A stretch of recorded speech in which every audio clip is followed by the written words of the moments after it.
Hi students, welcome back to Chakravarthy E Classroom. Today we are going to discuss a simple question from time and distance chapter, time, speed and distance.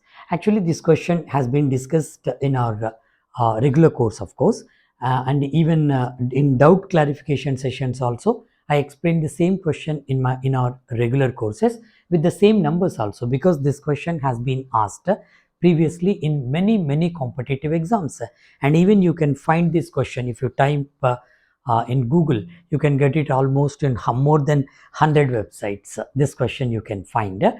The difference between that methodology and our method is a little different. As all of you know, as far as possible we avoid algebra and we go by the Vedic mathematics, we go by the logic, we go by simple shortcuts. So this question is not an exception for that one. I'll explain even this question also with the simple method that involves only 2 steps. And by the way students, you can solve this question even without writing anything on the paper, provided you have a little idea on the basics of time, speed and distance and the relationship among all the 3 terms. Okay, right. I'll show you here. But before going for that one students, let's understand the question in a proper way. What is that? A train can travel 50% faster than a car. They have given the comparison of the speeds of train and car. By reading this one, you can say train is faster than the car, right? And then after that, both start from point A at the same time and reach point B, which is 75 kilometers away from point A at the same time. While reading this clue, you should have a doubt immediately. What is that one? When one vehicle's speed is more than that of the other, when both started at the same time and travel on the way with their respective speeds, how can they reach the other point at the same time? Isn't it? When there is a difference between speeds, here as far as the speeds of both the vehicles are concerned, A is more speed, A has more speed than B. When both started at the same time, obviously train should reach the destination earlier than the car, isn't it? Earlier than the car. But here they have given both reached at the same time. How would it be possible? Only when train has stopped somewhere, our signal has not got properly for the train, or there may be some repair for the train. Overall, train has stopped somewhere on the way. That is the reason why both reached at the same time, even though the speed of the train is more than that of the car. You got the idea? Right. Now go further here. Then they have given the clarity here for that one. What's that? On the way, however, the train lasts about 12.5 minutes while stopping at the stations, right? Because of the stoppage for 12.5 minutes on the stations in between, both reached the destination at the same time, even though there is difference between the speeds of both the vehicles. Now you got it? Right. Then if that is the case, the question is, what is the speed of the car? Simple students. If you know, as I told you just now, the relationship among speed, time and distance, this question is a cakewalk for you. Very easily you can do this one. How? Here, observe this one carefully students. We will go by the shortcut first with only 2 steps. Later on I will explain you the algebra method also, pure mathematical way as well, or at least I will give you hint for that mathematical way. What is that one here? First you need to have the relationship among distance, speed and time. Always remember students, when distance is constant in the sense same for both the vehicles, how many vehicles are there, that doesn't matter. When the distance is same, then the relationship between speed and time is like this: speed is always inversely proportional to time. Got the idea? This happens only when distance is constant, distance is same, then speed is equal to speed is inversely proportional to time, or time is inversely proportional to speed. That means the more speed you go, the less time you will take. The less speed you go, correspondingly more time you will take to reach the destination, because distance is constant, same for both the vehicles. Now you got it? I am going to apply this rule here. Alright, now before applying this one, students, now you got the relationship among these three. Alright, before applying this rule, focus on the question, what's the speed of the car? To find out the speed of the car, I need the distance divided by time taken by the car, isn't it? Already I have the distance here, they have given 75 kilometers, isn't it? Now my job is to find out the time taken by the car to cover this 75 kilometers, so that I can find out the speed of the car. But how to find out time taken by the car here? Because nothing is given. How much time is taken by train or car? Nothing is given there, isn't it? How to find out time taken by the car? To go for this one, I use the relationship here. When the distance is constant, speed is inversely proportional to time. Now you take the ratio here, students. This is train is to car. First you take the speed ratio. After that, when distance is constant, here distance is same, in that case speed and time will be having inversely proportionalship relationship. If you know speed ratio, you have to reverse that one to get the time ratio, isn't it? What's the speed ratio here? Clearly they have given here. What's that? Train speed is 50% that of the car. Suppose car speed is 1. If you take one part, obviously train speed is 50% more than that one. That is 1.5 or 3 by 2. Isn't it? Just convert this ratio to the regular terms. To go for this one, multiply this with 2 and multiply this with 2. Obviously, you will get speed of train is to car is 3 is to 2. That's all. Right? That means 3 parts. 3 is to 2 is the ratio of speeds of train and a car respectively there. Isn't it? When this is there, I'll get the time ratio by reversing this one.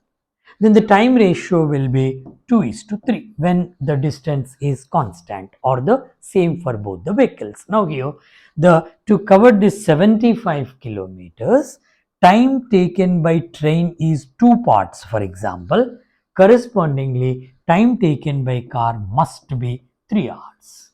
Alright, that is so with speed also. If train goes by 3 kilometers per hour, car must go with the 2 kilometers per hour only, because they have given the train speed is 50% more than that of the car. Now I can utilize this ratio 2 is to 3 as far as time is concerned.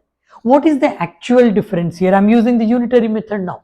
We have used this unitary method for many questions in our course. Alright, the actual time difference is 12.5 minutes. Now, if you go for this ratio, these are imaginary figures, right? Go with this ratio, time taken by train is 2 parts and for car that is 3 parts. What's the difference between these two? The difference between these two is 1 part. Actual difference is 12.5 minutes. That means 1 part is equal to 12.5 minutes. I'm using the unitary method here.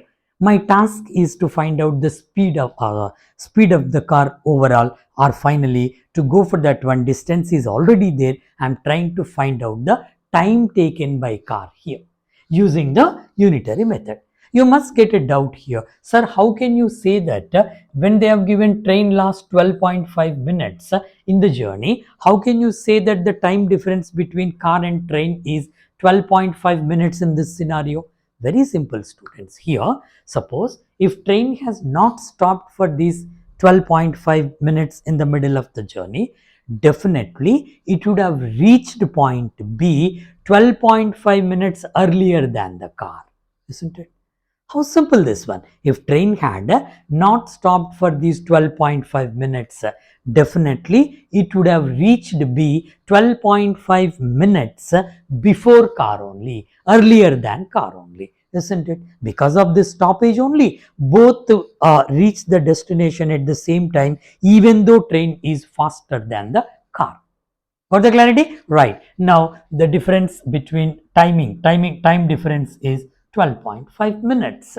Now here one part is 12.5 minutes, then I need 3 parts value. Why 3 parts? These 3 parts represent the time taken by car.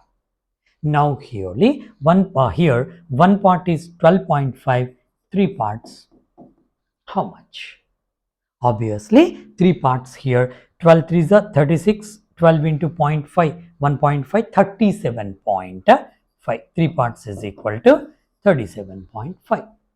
Now what is the speed of the car here? Speed of the car is distance anyway 75 by 37.5. But observe this one, students, this is kilometers and this is minutes. Okay, generally speed, I have not written the options here, but in all the options they have given kilometers per hour only. So to go for kilometers per hour, this 37.5 minutes must be converted to hours. How to convert this one to hours? Divided by 60, right? You simplify this one. If you want to simplify, 75 into 60 by 37.5, 60 40, right, 2 times 37.5, 2 times it is 75. So 2 into 60, my final answer is 120 kilometers per hour is the final answer. How simple, students, isn't it? To explain this one, I might have taken 10 minutes for this one, or 7 to between 10 minutes. I have not calculated that. Around 10 minutes I have taken, isn't it, to explain that. But if you want to do this question very simply, you can do this one with only 2 steps. And by the way, students, for that matter, you need not write anything on the paper, isn't it? Simply you can solve this one. What is the need to write on the paper here? Simply 3:2 is the speed, then 2:3 is the time. Difference is 1 is equal to 12.53. How much? That's it. 75 divided by this 12.5 into 3 is my final answer. Got the idea? Right. If you want to go by the algebra, how to do? That's a lengthy process, isn't it? You have to solve an equation here. What's that equation here? Even that also simple but lengthy. What is that? Just in 1 minute I'll explain you. What's that? If you take the speed of the car as x kilometers per hour, right? Now here there is a difference of time here. What is that? Time taken by car minus time taken by the train is equal to 12.5 minutes or 12.5 by 60 hours. Time, this is the difference between these two. Now time is equal to distance by speed. This one 75 by car speed is x, minus train is 75 by 50% more than that one. So this is 1.5x is equal to this one. Just solve the equation, you will get x value as 120 kilometers per hour. Alright, but needless to say here, you need not go by this method, because why unnecessarily waste the time in the examination? Instead of using mathematical way, directly you can go for this one. Mathematical way means even this is also mathematical way only, pure maths. You are using algebra there. Without algebra, using this method you can go very easily. These methods are all discussed in Vedic mathematics actually.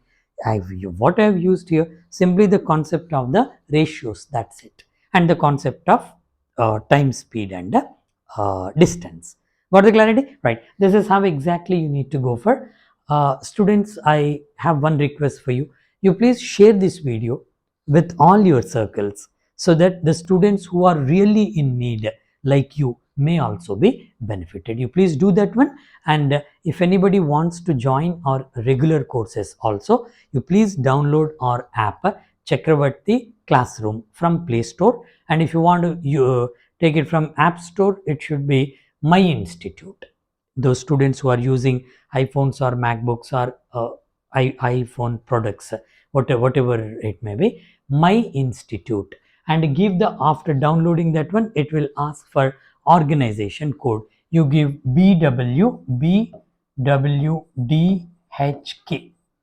that is the organization code, so that you can watch all the videos. You first watch some of the free videos from the regular courses, right? After that you can take a wise decision to join any institute. Thank you so much, students.